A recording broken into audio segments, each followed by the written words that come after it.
Good morning, afternoon, evening, whatever time you are blessing us with your eyes and attention on this message. Welcome to the Level Set. I'm here with Dr. Charles Alexander this morning. And our intentions for the entire month for this show was to dive into Dr. King's letter from Birmingham Jail. But we had, as two Morehouse men, it particularly hit us in a uh, in a huge way, the passing of our Morehouse brother Dexter King, who was 62 years old, um, Mm-hmm. just 60. in his prime. And we just want to spend a couple of seconds this morning because it's our understanding that he died of prostate cancer. And, there is never an inopportune time. There's always a good time instead of a passive sentence. There's always a good time for us to speak about the importance of paying attention to our health and everything surrounding it. There is just a bank of literature that talks about the health disparities, uh, which if you lean to one side, you could call genocide, that essentially has occurred in terms of the treatment that Black folks have received with respect to healthcare in this country. So, Dr. Alexander, how does something like this happen? How does a individual with means, otherwise healthy, die from something that is primarily a curable disease? Even my understanding is that our Morehouse brother died from prostate cancer, which is a cancer that you, even if caught in the fourth stage, oftentimes is curable. How does that happen in this country? And so it actually this too reaches back and is consistent with our focus um, on the color convention movement, as we know that this was one of the platforms. This is the context out of which the various kind of social welfare organizations came together within the context of our struggle and our historical struggle, and that is that we need care, we need access to care, and even today we need access to care, and and we and in the context of that conversation, um, it it's troubling to me that even within the Black community, we don't have a good understanding of what it means to have access to care. And so we assume, I'm sure that people assume that Dexter King, he should be able to get the best care ever, right?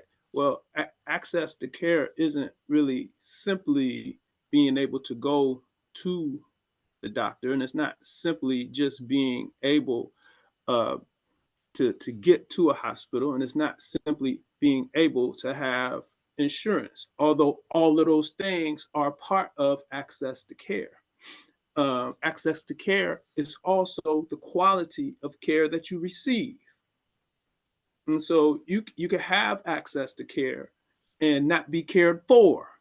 You could go, you could and so I don't know all of the intricacies of his circumstance, but I will say that we know that this isn't a Dexter King thing. We know that Black men are disproportionately diagnosed and disproportionately pass as a result of prostate cancer.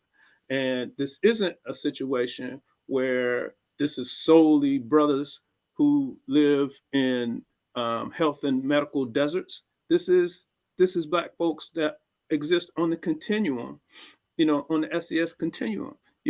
This is, well employed, well educated, whatever we would consider well off. it exists in that level. And part of the reason why it exists at that level is because what we also know that is happening is a steady decline in the number of Black practitioners. And I reference an article just here, just some numbers here from the Association of American Medical Colleges, uh, county level data. Okay, um, every 10% increase in the representation of Black primary care physicians was associated with 30.6 days of greater life expectancy among Black people in in this country, right? And so when we look at this, when we Can look we at these break numbers, that down? Can we break that down a little bit? Every mhm, 10%. every 10% increase in representation. So each 10%, every time we have 10% more, Black physicians into the mix, into the workforce, that's 30 days extended life for the folks impacted by that increase, the folks who are within the sphere of that influence. Because what comes with that, health literacy. There's somebody who looks like me who talks to me about health and well-being. There's someone who looks like me who talks to me about, you know, why it's good, you know, that I walk down the street to get my newspaper as opposed to drive down the street to get my newspaper, and that all those little things are additive. All of those things are protective factors. You know, though, that we actually have somebody who's telling us, our fascination with our food and our soul foods, you could season that with this versus that. That could have, if you change how you do that, that could have implications for your blood pressure. That could have implications for diabetes. So we have folks who are familiar with the culture who can integrate their knowledge of our culture with with science, with medical science, right? And even kind of demystify some of the things that we know, some from our folk medicine, right? Our folk medicine really ain't folk medicine, it's medicine, right? It's medicine, And so we have somebody who understands these things and they could say, those herbal remedies that you use and all of that kind of stuff. Those things, that's not just folk medicine. That's the foundation of these synthetic things that they give you that your bodies can't process. And so if you use this like that and that like this, better results. Fresh foods instead of processed foods. So we don't need processed foods and we don't need processed medications. What we need is for people who can come in and speak to us and help us to understand why this works. Why, what how do we get proteins? How do we get this, that, or the other? Because we don't get those conversations when we're being treated by people who don't look like us. Because people who look like us, they don't see us as people, they see us as numbers. And they're just trying to build. And they're not about our health care in the main. Certainly, there are some ethical persons of other color who probably provide decent care, but most of them don't, because the stats don't lie. It's not my stat. The stat I reported from a medical journal, and so this isn't a a level set stat. This is a stat that the level set is presenting to help people to understand that this is a thing. And so we need health literacy, and we need to get, and we need people all across the spectrum, doing a lot of different things. My wife and I, we are on the community advisory board for Versity Blood Center. Versity Blood Center is the largest provider of blood to hospitals in the upper Midwest. So uh, uh, Illinois, Michigan, Indiana, and Wisconsin. Red Cross doesn't compete with us. they're in the same space. And when I say they don't compete, I mean they are a competitor, but we're not going to ball out the park. We service 80% of the hospitals in that region. And the other thing about Versity, it actually is a blood center, and they do blood research, and they do they do all types of things. They do organ donation and blah blah blah blah blah blah. But more importantly and relevant to this conversation is that they have an ongoing uh, intentional focus on the collection of black and brown blood and black and brown organs. Why? Because we also have a disproportionately high rate of organ failure, and uh, you do better when you have like genetic factors and like genetic uh, um, what's the word I'm looking for? Markers. Well, markers. We can use that, yeah. And so that helps the transplants to take, right? And so and similarly blood transfusions, because we have these health disparities, and even also because we have disproportionately high levels of gunshot wounds and victims or what have you. We need blood, and we need blood transfusions. We need black blood. We need O positive blood. We need blood because it takes the body receives it better, right?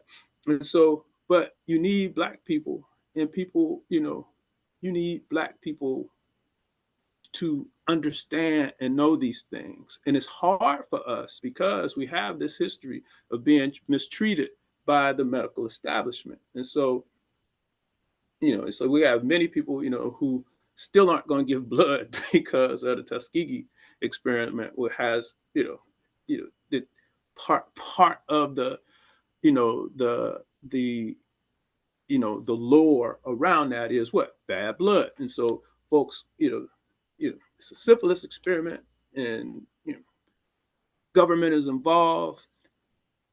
It has it's stopping people. It stops people from even going to the doctor, let alone give blood, right? And so these things, Henrietta Lacks, right? All of these things, they cause us to look, you know, um, they cause us to look sideways at the medical establishment. Now, what we got to know is we can't. We certainly have to be thoughtful in terms of how we engage and where we get our care. But where we are right now is that we end up in a situation where white folks blame us for not getting help. They say, "Well, it's the stigma, and and it's because of the Tuskegee." But no, ultimately, we don't get care because there's no care that we can't access. We have limited access to care. So it all comes back to that. So we have our stereotypes and we have our fears, but ultimately we don't get care because we don't have access to care. And access to care, back to that stat, is the other point that's foundational and fundamental to access to care is to have black physicians and black folks in the whole healthcare continuum who can literally walk the talk with regard to health literacy and help us to do what's necessary to be healthy and whole. Well, and we have that plus the history of that Cretan so-called Dr. Sims, the so-called father of gynecology that did all the research on enslaved women, and it resonates from there. So you said years ago, I'll never forget it, and I agreed with it, and I had been saying it, but I never will forget when you said that our suspicions were, and I'm paraphrasing now, but our suspicions with the medical establishments, this is during COVID, is a real thing.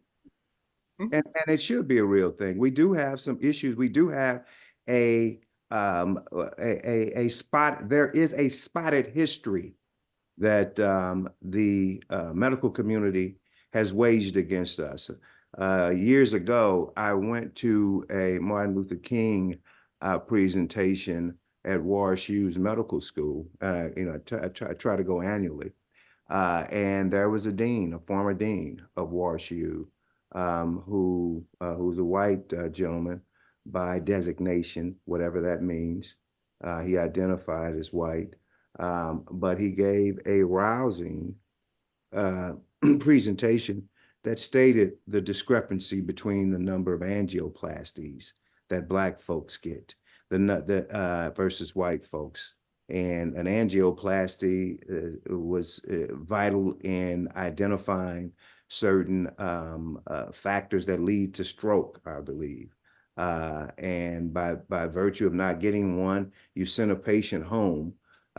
We hear about it all the time. Once a year, we hear about a loved one that went to the emergency room and was ignored and went home and was killed and died when they got home.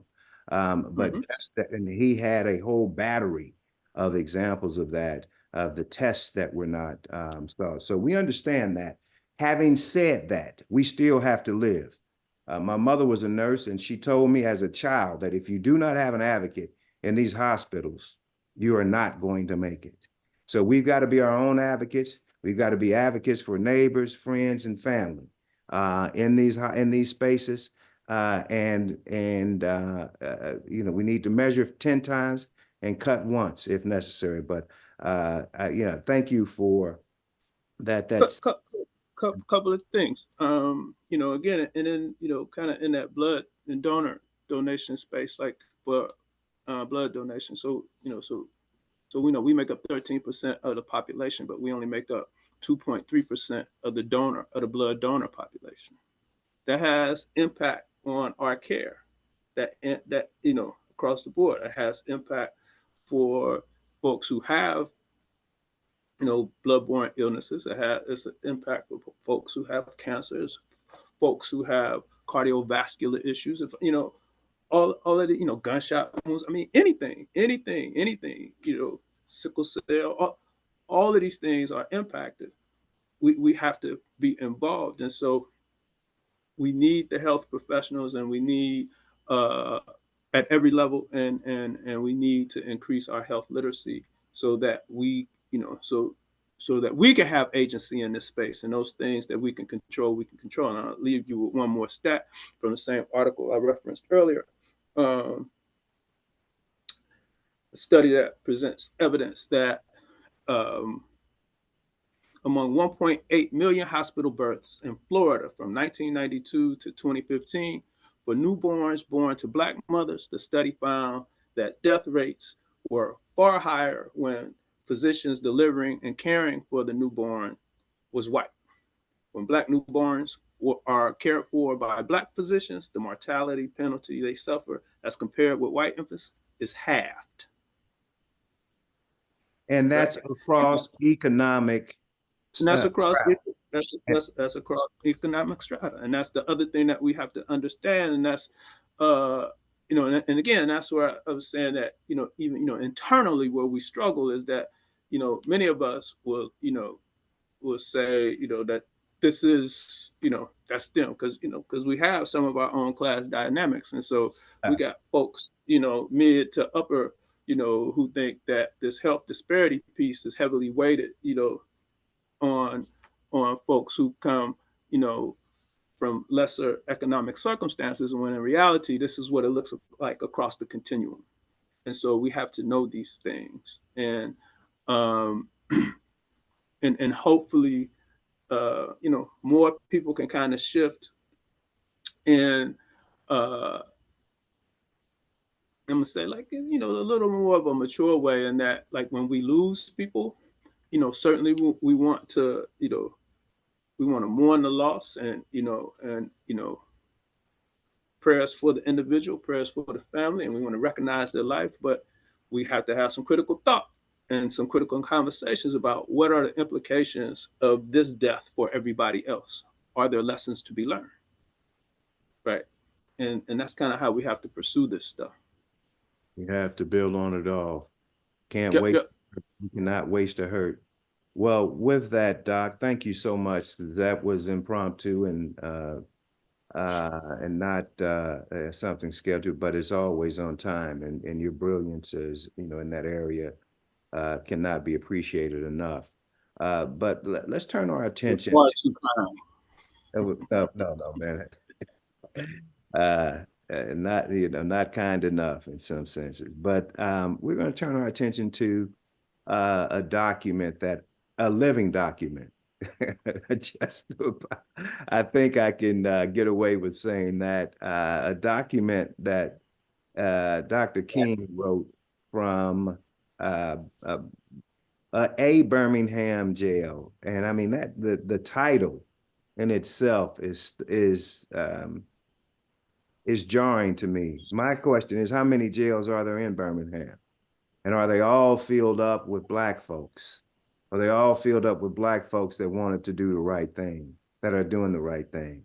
That's a question. But the letter was written in April of 1963. Dr. King joined the local chapter of the Southern Christian Leadership in protesting essentially an apartheid government in Birmingham and was arrested for peacefully protesting. And as a result, and this was a lengthy stay. And as a result of this, Dr. King had the time to lament and write. And the reason why to me this letter is so timely to me, Doc, and this is an anecdotal piece. I'm reading the book, The Seminarian, and for some reason, the author in that book goes back to uh, uh, the seminary that, well, it's surrounding that time period. Goes back and chronicles a few of the writings of Dr. King and points out what could be described as plagiarism for whatever reason, why that's important at this day and age, and it is telling. But the fact that this letter, I think, number one, the purest scholarly nature of it, and number two, just the tenets that are highlighted here is a timeless. It's a timeless writing. Mhm. So I want to open up and get your thoughts in whatever direction you want to go with the letter, because I can attack it from a million different angles. Mhm. As there are groups now, it's amazing. One of the areas I practice in is ecclesiastical law, and which is essentially church law. Um, and it's amazing the number of people that endorse King now that he's gone. We know we're in stone face opposition to him as he writes in this letter. But I want to open it up, Doc, for you to chime in with the highlights that you've decoded. Um, One of the things, and just as I noted in kind of starting the previous conversation, is that when we look at these pieces, we have to look at the broader context, um, and we definitely have to look at a broader context when we think about Dr. King. And so first and foremost, we know, just as you noted, that there's a whole different, cheering and rooting section for Dr. King, for the legacy of Dr. King, than what existed in the lifetime of Dr. King. And what we also have to know within the context of that is that the dynamics um, surrounding the person of Dr. King were also challenging within our own community. And Birmingham is an example of such. Prior to going to Birmingham, they were, they were on the Albany campaign. The Albany campaign did not turn out well. They did not leave Albany with any concessions, and part of the reason why they did not, you know, one of the reasons why they didn't do well in Albany is because um, black churches and the the black middle class, they weren't they I don't think they were all on board with even inviting Dr. King in. And then my understanding in hindsight, Dr. King's own assessment of the piece is that when they went into Selma, they didn't have a specific target in mind in terms of change, and their approach was a little vague, and so they did not have the success that they need. And so ultimately, coming out of Selma, they're looking for the next space, and um, you know, ultimately that next space becomes Birmingham. And once again, what we need to know about Birmingham is that you know it is timely for us to discuss it today, um, both because it's still January and we're still in the month of the birth of Dr. King, but also because the dynamics of Birmingham kind of look like Israel. So um, Bull Connor, the chief of public safety in Birmingham, he's Netanyahu. He's that guy. He's the guy that half cocked. The people of Birmingham had just had an election and had voted him out. I don't recall the name of the guy who's coming in, but Connor is doubling down. He's refusing to leave office. I think he's trying to get a recount or some madness. But um, you know, he's he's the same white supremacist that Netanyahu is. And the other parallel is that just like they are unmercifully bombing the folks in Palestine today, Birmingham was known as Bombingham. And so these things, they His kind of Bull say that. Connor replacement was Mr. Boutwell, whom Dr. King called a he called him, and I want to quote him. Uh, Stated that Mr. Boutwell and Mr. Connor are both segregationists dedicated to the maintenance of the status quo, but Boutwell was a more gentle segregationist. Yeah, he kinder, gentler Wow. Yeah, segregationist, right? yeah, And yeah. so, and with that in mind, you know, you had a couple of things going on. So first of all, there's already a ground game. Reverend Shuttlesworth is already there, and he's been fighting the power the whole time. You know, and and there's some ambivalence about the SCLC coming in, and it's kind of the same in most places that they went.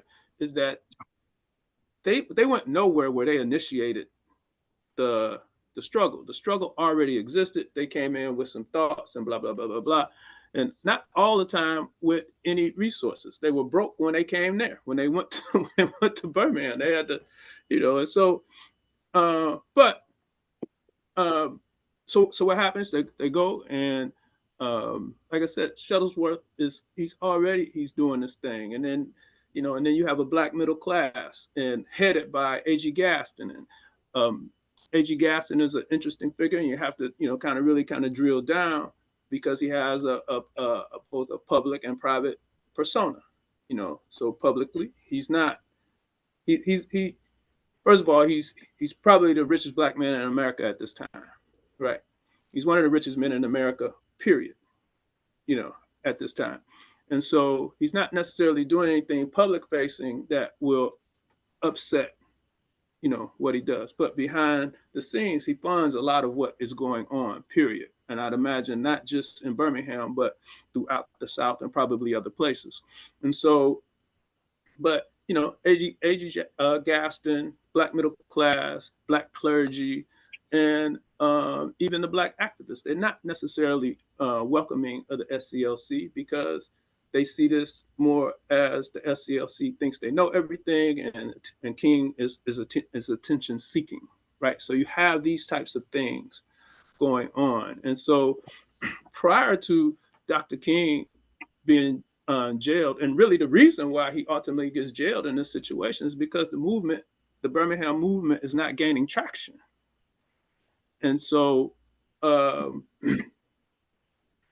and so that's really the context of the piece. That's why he is there, and but he continues to fight. He's pushing. He and Reverend Abernathy, they decide that they're going to be jailed. To see if that kind of jump starts things, and as they figure this out. He gets jailed. He reads this op-ed from these 8 to 10, 8 or 9, whatever the number is, white clergy, criticizing the movement.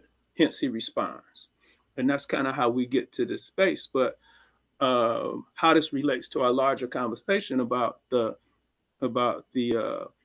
color conventions movement is because, again, we are very vulnerable when we don't do our own independent study to get caught up on the singular focus on a person, the focus on a singular individual in the course of our movements. And our movements aren't that. Our movements are they involve the engagement of all of us. And and even if there is a leader, that leader came from somewhere, right? And there was something there was just necessarily some type of grassroots activity that predates that person, much the same way that we see Dr. King, when he comes to national prominence in Montgomery. There was already a woman's movement that was kind of uh, you know that was responsible for all of the previous efforts to change the dynamics on the bus. In addition to the NAACP, in addition to the um, what's the sleep the porters, the sleeping car Okay. porters, Right. the brotherhood of Right. sleeping car porters, and so all of those things were on the ground there, and it was out of that the larger bus boycott movement starts. And here in Birmingham, you have that same thing. You have all of these things kind of go together, and as I said, things were not going well. They decide they go to jail. That might kind of you know inspire folks a bit, which turned out not to be the case. But uh, we know what happened and what did jumpstart things. And after you comment, and I see we got Attorney Christmas on, we can kind of hit some of those other things in addition to the letter. I just want to start. Welcome, Attorney Christmas. Thank you, thank you. I'm moving and shaking this morning. I understand. We the yeah, no rest for the weary. We understand that. It ain't. But I'm going to I just want to look at the structure that Dr. King laid out in the letter of the campaign. There were four basic steps, and you talked about you alluded to the fact that this was not willy-nilly. They never went anywhere and circumstance. And Dr. King lays out in his letter that the first thing we do is there's a collection of facts to determine whether injustice exists. Then, if there is, we go and we negotiate. We've talked to and in this case, they spoke to the business owners in Birmingham about taking down the signs that prevented Black folks from shopping, and the dual system of the apartheid system, public accommodations and so forth. And some of in the negotiations, some of those demands were met, but in the practice, they were not carried out and executed. The second thing is that the group would do was self-purification, make sure that they were certainly on the right road, and that, and finding themselves rid of ego, and that this was for the benefit of everyone and not just them. And then if, after that, if those three things failed, they would then engage in direct action. That's when the protests began. That's when the boycotts began.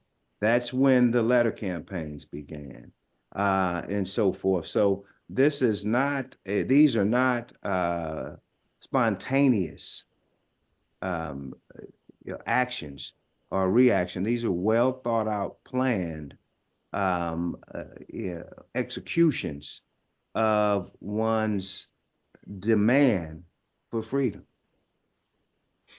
Absolutely. And I think, again, I think that's one of the, well, I know that that's one of the things that we misunderstand about the movement, is that we think these things are willy-nilly and they just kind of manifest. Dr. King dropped it in and blah blah blah.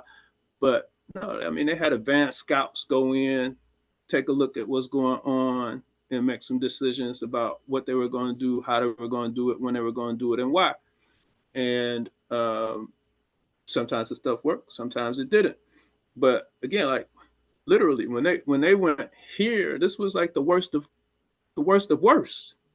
This was a terrible place. Birmingham was a terrible place. And I mean, it's hard for us to imagine really just kind of how bad these places were and what folks were up against. And also, what we have to know about Birmingham is that this is it is this campaign that really makes this, and that really turns the eye of um, America onto the violence, in the South, the violence that was occurring. So, because it wasn't that folks didn't know about the violence that was occurring in Birmingham. Uh, I think CBS had sent a crew to Birmingham prior to Dr. King even going to Birmingham. So he didn't necessarily bring the media there. The media had already been there and had already reported how, just how heinous the circumstances were in Birmingham. Maybe maybe a year before Dr. King had come there, before the SCLC, when the folks who made up the nuts and bolts of the struggle were already engaged in their own struggle. It had already drawn some national attention. But what we get with this piece, so you go back to your point, uh, that self-purification piece also includes what it also includes, like, how do we know that the people are right and ready for the peace? There's training, right? And so um, people are learning about how this process works. What are the nuts and bolts about what it is that we're trying to do? Um, why is what does nonviolence mean? Um, and does this serve our how does this serve our interests better than whatever else we could do strategically, right? Whatever else that we could do strategically. And so that's part of that purification piece. And then, as you say, when it all else fails, then we have to have direct action. And so ultimately they get into direct action. And as I said, the things aren't moving well. And another reason why this movement has a particularly significant meaning for my life is because at the age of 18, Larry, I find myself in Dr. Pickens' English class writing a position paper on the children's campaign. And so the children, and by the way, Dr. King was Dr. Pickens' roommate in Graves Hall. And They went to four schools together. They went to four schools together. Awesome, awesome. Yeah, and Morehouse was the only college they went to together. I had Dr. Pickens also, but they went to 4 schools together. Yeah. And so he, so I really started kind of paying attention to this thing in an intentional way as a 18-year-old freshman in the fall of '85. But and at that time I didn't understand all of the dynamics of the children's campaign. And actually, in my mind, I know I know what I wrote in my position statement was that I disagreed with Dr. King's strategy. However, this was not Dr. King's strategy. This was James Bevel's strategy, because, which I come to find. But so why was it James Bevel's strategy? Because part of the reason why they weren't gaining traction is because the black middle class and the black ministerial class was not all in. Because again, part of the thing, the folks were like, they're not all in now. Okay. well, and that's the thing that we always got to consider. And part of the reason why we're not all in now is because folks, and just like there, folks are scared of what they have to lose personally. And so not just the physical backlash, but like, definitely at that time, folks would lose jobs. If you demonstrate, you lose job. If I demonstrate, my wife might get fired. That that type of stuff. And so James Bevel was like, okay, well, who don't have that to lose? And the answer was the kids. And so this was James Bevel's idea, and they did it, and sure enough, Bull Connor did what Bull Connor does. He unleashed the dogs and started spraying water hoses, and that gets captured for 2 days, right? And so that ignites the firestorm. Excuse me. That begins to redirect the focus of the Kennedys and Washington, and makes them really pay attention. Excuse me, to what's going on, and be more intentional about it, as opposed to paying lip service to it, if they even did that much. And so, so out of this 10-week campaign, they get some movement. Other thing that we need people to start looking at is that all of these demonstrations, in which Dr. King and SCLC and SNCC and these things fundamentally have economic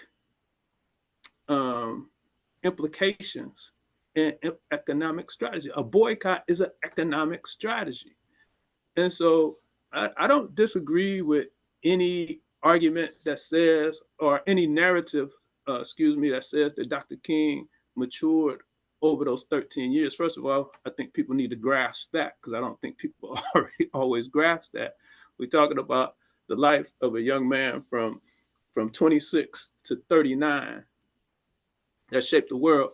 But I don't disagree with any narrative that says that he evolved, but any narrative that says that it wasn't until that last year that he had an economic thought about what was going on, that stuff is patently false. That is a part of the movement strategy. The entire part. One of the All major the time. one of the major. All the He wanted his check. We want our check too. Well, Doctor, which go is ahead. what the March on Marches then is about, It's right? all It ain't Right. about that last 5 minutes. It's about the check mark insufficient funds. The marches for freedom and jobs and freedom, right? And And I so think we it's, need it's, to have a it's better the kind of a energy common that we, theme. Go ahead, Attorney Chris.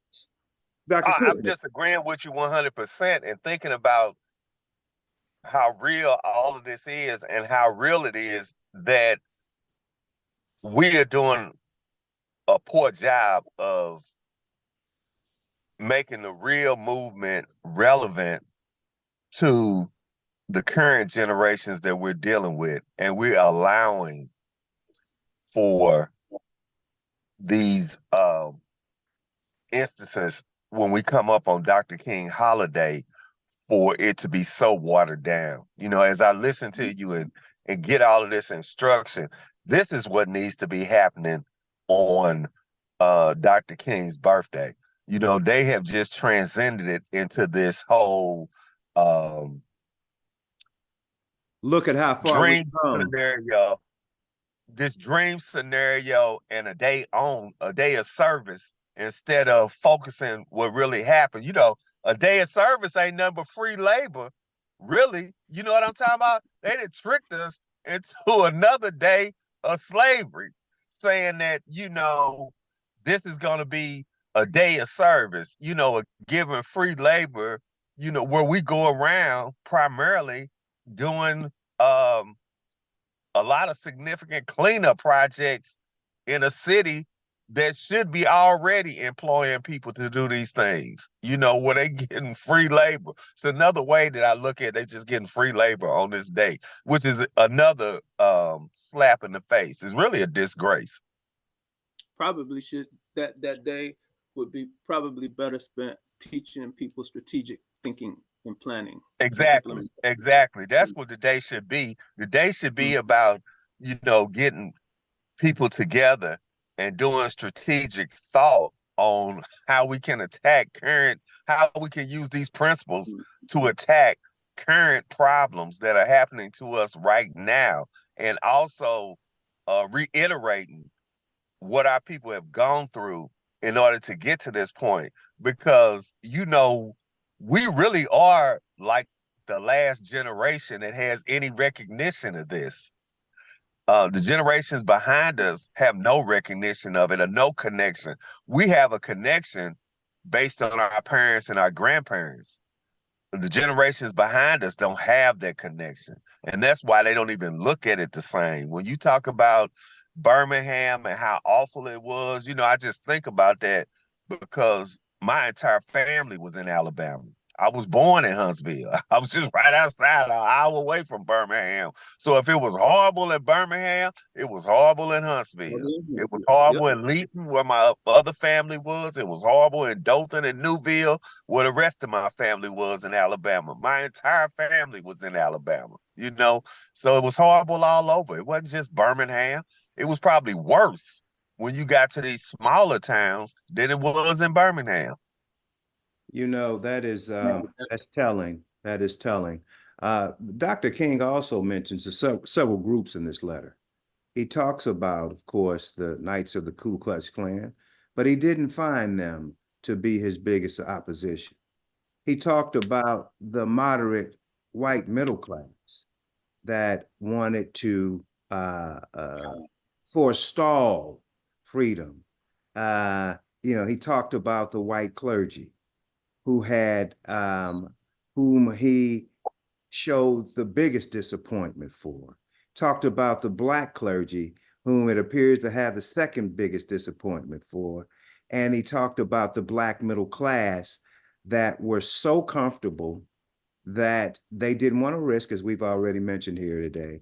They didn't want to risk what they already had, or they were benefiting from the segregated conditions.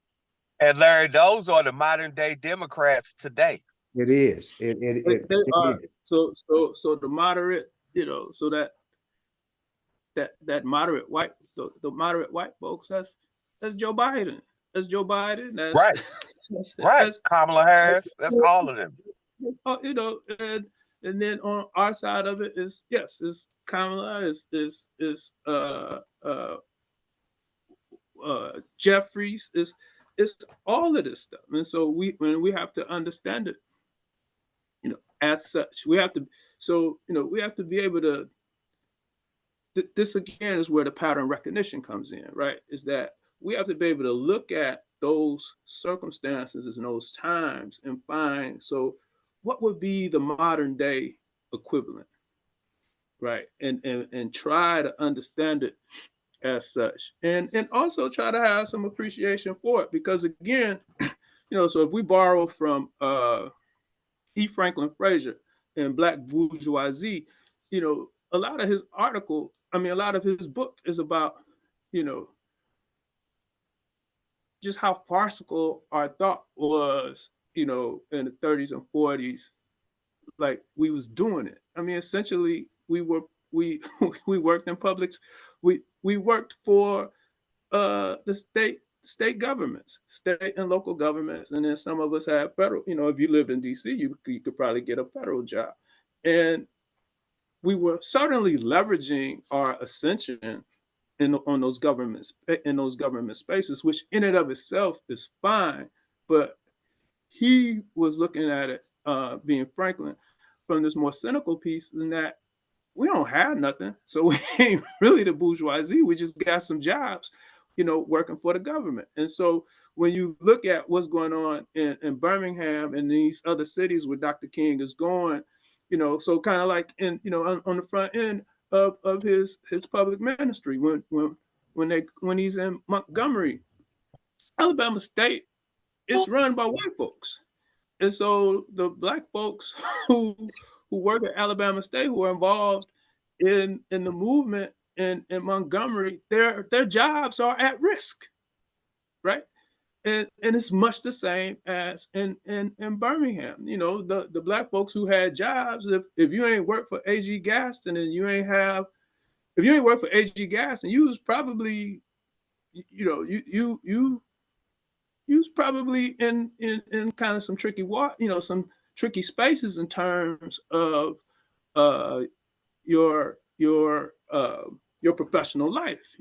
If you were a teacher, you worked for the Birmingham public schools. Birmingham public school, even the schools that were all black, they're white institutions. And so when we don't look at these things in that way, and it also kind of clouds our judgment about how we even perceive Brown and the fallout of Brown, because not that That you're getting into a whole series of shows now, particularly seeing that we both have read Jim Crow's Pink Slip. That is a whole series, and I want to just about almost have your professional analysis on the fallout of that and how that interacts with us now. But I don't want to get ahead of myself. Yeah, we'll get to that. We'll get to that. That's another show for another time, right? And so, but it's like when we look at these things, we have to look at it. We have to when we look at the letter and we look at who he's responding to, who he's talking to, and why he's talking to them, and why the dynamic exists in the manner in which the dynamic exists. Because most times we just think, oh, they were sellouts and da da da da da da. No, they weren't just sellouts. The people, Dr. King was pushing people to put it on the line. These weren't just random decisions that folks had to make. And so we kind of glorify. So A.G. Gaston, he's an outlier. He's an outlier today. You know what I'm saying? Like if you dropped him today, right, he'd be at the top. The Lewis of his time. I mean, yes, it's like, and so he could move a certain kind of way, but the overwhelming majority of black folks in Birmingham didn't have that kind of freedom. And so what Dr. King is proposing, and what other, what Shuttlesworth before Dr. King comes in, Shuttlesworth is literally, he's fighting these people, like literally. He's, and his house is getting bombed, right? And so the place is Birmingham. It's Palestine. That's when we look at what's going on over there, we have to think about this. And so then, and what happened, even what happens the following fall, after they do that, they had this 10 week campaign, right? And they ultimately get, some concessions. It's my understanding that Shuttlesworth and others, they're not necessarily even happy with the concessions. because it's less than what they asked for to start with, right? So there was some movement, but it wasn't exactly what they wanted, but they did get some movement, right? But what happens in the fall? Right? They're Right. still That's they right. still coming. They Right. still coming. What they do? They blew up the church, Right. right? And they killed the 4 little girls. And so this Actually, we never mentioned the boys that were killed in there either. There were boys that were killed there too. it were boys in the community that just killed that day as the melee, ensues through the course of the day. But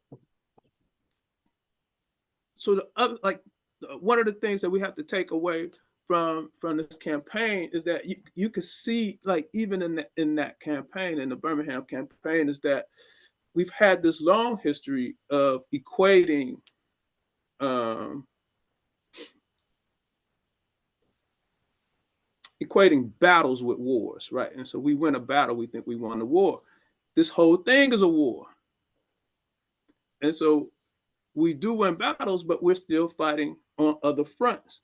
And Birmingham is another example of that, because again, there are folks who are certainly, it was a set. We had the children's campaign. It yielded some concessions, and here it is in 24, and we're talking about the letter from Birmingham Jail. But because them folks were still mad, they blew up that church. In addition to other things that continue to go on. And so we have to continue to look at this thing as an ongoing fight. The Confederacy never dies. They just reconstitute. They muster more troops. We Say stay that scratching our again. head. Say that again, Exactly. because that's what's happening right now. Yes. And right now is always right now. Right. So right now it's like literally always right now. They're always mustering troops. Right. And like, we think Birmingham now, we think Magic City Classic, right? We don't Right. so we don't we end up off on this thing. We end up off. And so we gotta understand and appreciate that there's always a fight. Another thing, and much the same as with the so-called "I Have a Dream" speech. Again, he had given that speech before and after the March on Washington. It is not, extemporaneous. It may only be that from the point of view that it probably wasn't in his written note, and then he, went ahead and threw it in there as an ending riff. But he had done that riff before, just like he did the riff "I've Been to the Mountaintop." He did that on his way out of Montgomery at the age of 26 or 27. And so some of the, so this thought that, he put that in there because he knew he was going to die. No, these are part of the things that was in his lexicon. That guy's an intellect. He borrowed from wherever. He borrowed from the Bible. He borrowed from philosophy. He borrowed from James Baldwin. He borrowed from everywhere. Benjamin Mays. Yes. Benjamin Elijah Mays. What's my other brother? Howard Thurman. Thurman, yes, who we consider a mentor. And so we have to be more responsible, as stewards of our own information. We got to be more. We have to show more agency and stewardship in terms of how this information gets transmitted to the masses, and more specifically to our young people, because to Gerald's point, they have no idea who Dr. King is, and I'm not talking about the person. They know who the person that Dr. King is, but they don't know about his deeds and what these people were doing. Not just him, but all of these people were doing in terms of organizing and boots on the ground that far exceed anything that you could imagine based on a 5-minute riff about "I Have a Dream." It does a great disservice. I think other thing that we have to know is that this is probably one. There's at least 2 other letters that I'm aware of that he wrote from jails.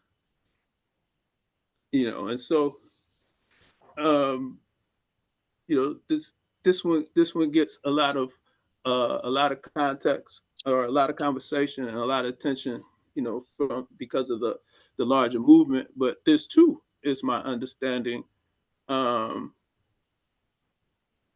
you know, that spring when it was published or whatever, I'm not sure that it yielded the attention, commensurate with the attention that it gets now. I think it probably kind of came and went, and it was, you know, at some point after that it became a thing, kind of in and on to itself. But not that it's not ultimately a profound document. I'm just saying in terms of, you know, what people thought that they could garner from the message. I'm not sure that it hit like it hits amongst thinking people now. Dr. Christmas, love to hear your thought. Yes, sir. Would I'm love on my way down here. I'm headed downtown. They have the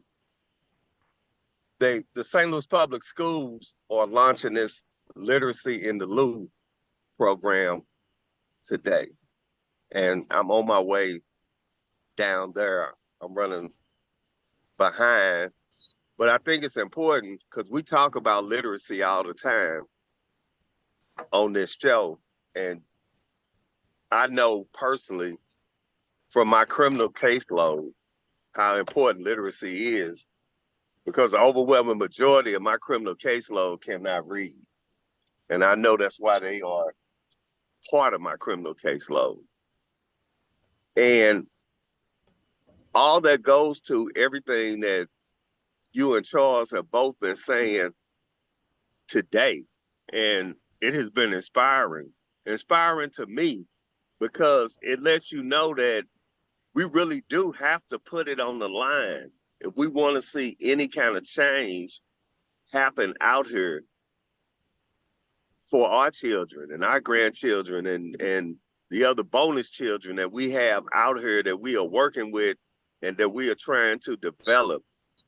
We have really got to put it on the line, because it makes me think a lot of times I find myself being conservative too.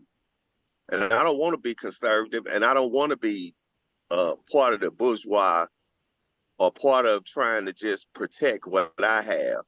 I always have to remember from today's conversation to put it on the line. And I'm glad we're having this conversation today. Well, It's been my inspiration for the morning. Well, I'm glad those are warm words, but I can state for the three of us structurally, we have put it on the line. All three of us very easily could have jobs that would have fulfilled retirements for us. At this point, we could be totally devoid of the working. True, you're right. So by virtue of your structure, you're putting it on the line. And it's a sacrifice that not only you're making, but your family's making as well. Because, our families are making as well. All of us could have retired from one of the major manufacturing companies or law firms or any of those agencies, placating other Black folks and being safety valve individuals, as well as contributing to the bottom line. So, that in itself, for me, is income. And the fact of the matter is, this is, you may find more security here than you will anywhere else. That and what that brings is the other group that King mentioned to me in the letter were the no-named individuals, the individuals that did not have your fancy education, the individuals that spoke in broken English with grammatical perfunctory to describe the freedom that they want. Those are the scores of individuals that never talked about in mainstream media, because it's not sexy and it doesn't make them feel good, because we want to forget about the jaws of poverty. Mhm. And again, I think, you know, certainly they're not talked about in the mainstream media, and I think that's a strategic decision, but it's incumbent upon us to lift up.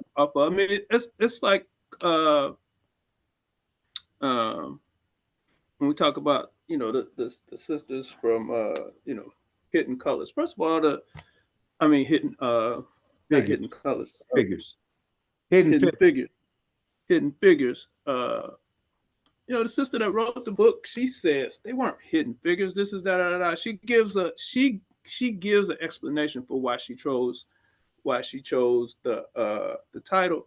But those women, they were literally a part of what amounts to an underground railroad getting folks into government jobs. Folks knew clearly who those women were.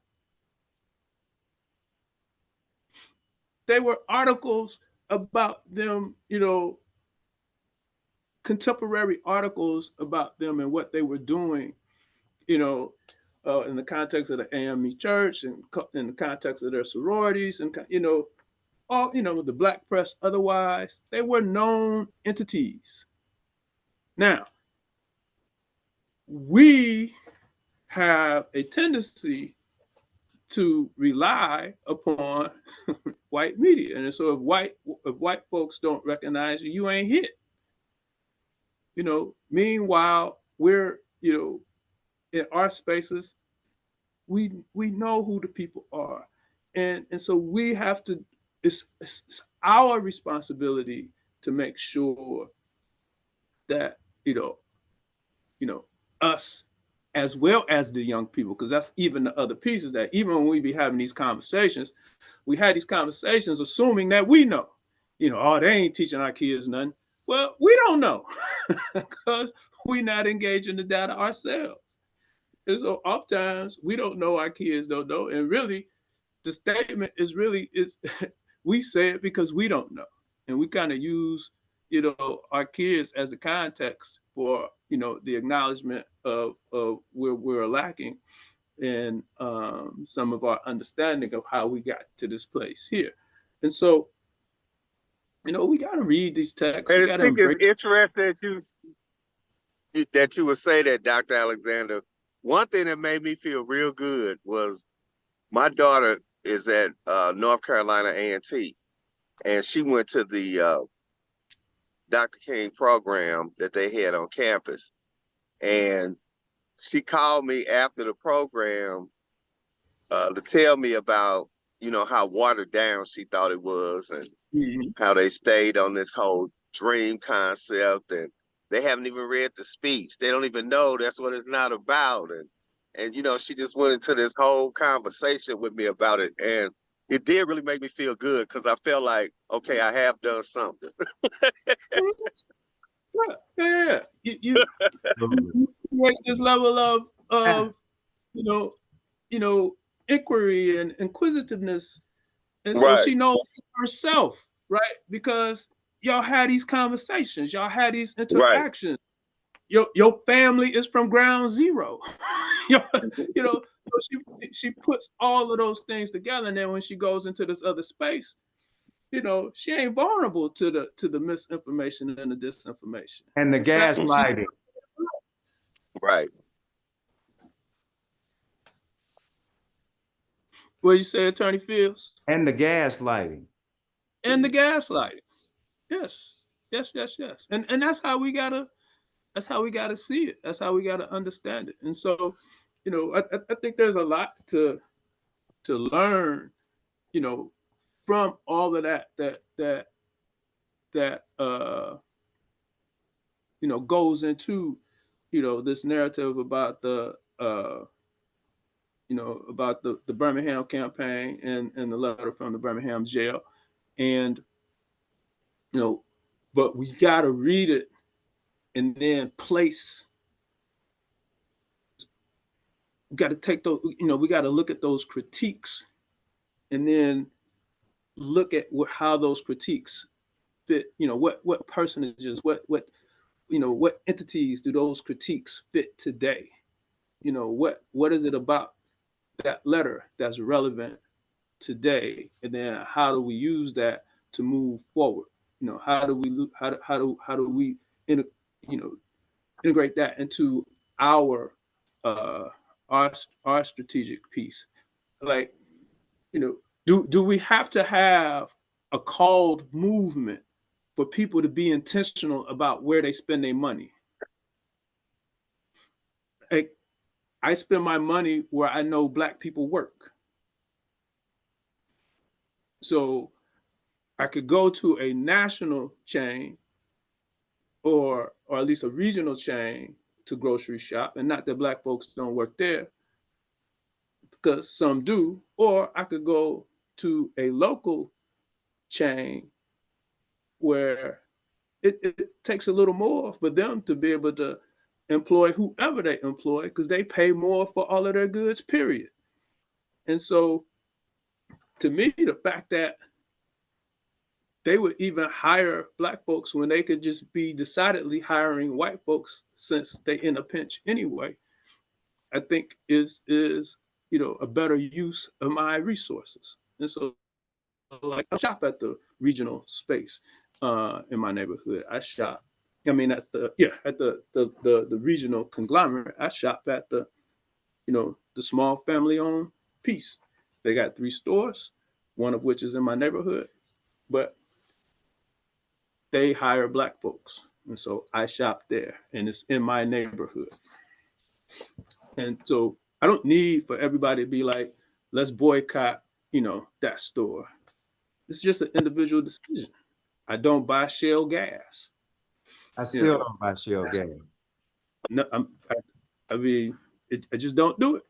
And so, all of these decisions that we can make at the individual level, and then have, you know, other conversations to see if we could grow it if necessary, or just to see where other people are, and see what other people, what forms, what other forms of resistance are there?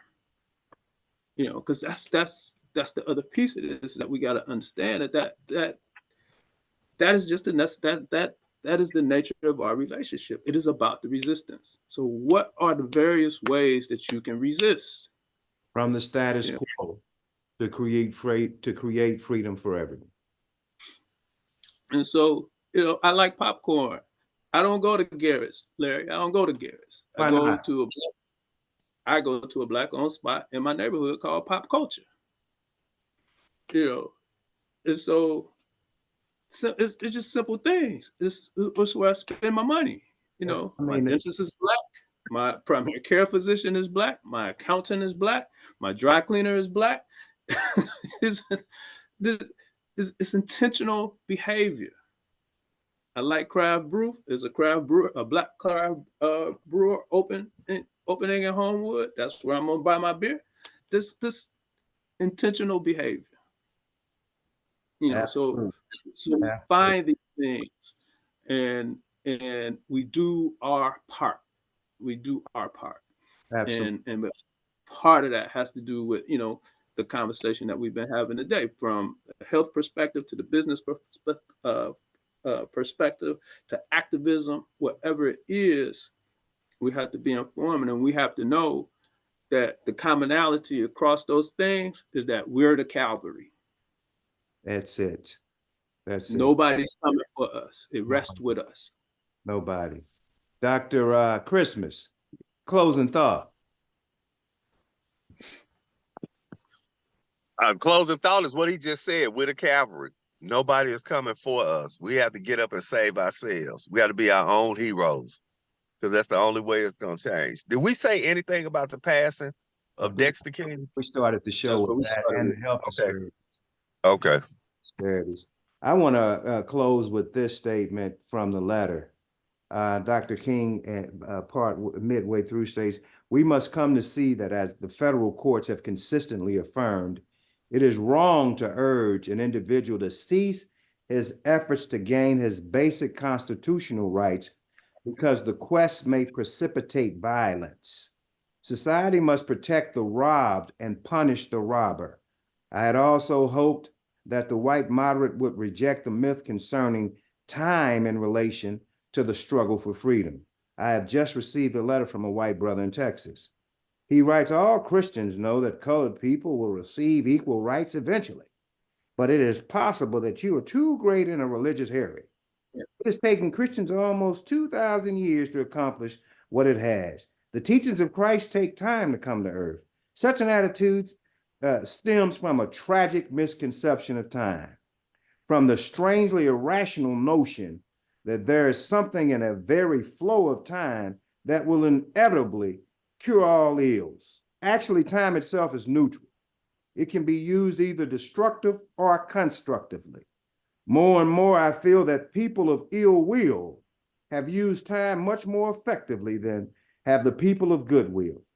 We will have to repent in this generation, not merely for the hateful words and actions of the bad people, but for the appalling silence of the good people. With that, I leave you and I state that we know right from wrong. Even a baby knows right from wrong, just about. So let's exercise that. Let's look through the foolishness. Let's eliminate the gaslighting, and let's have a level set, because we need to decolonize ourselves to the core and move forward. Thank you all for listening. I hope we've been impactful. Feel free to add your comments, and we can be found on YouTube at The Level Set, among other things. Thank you all.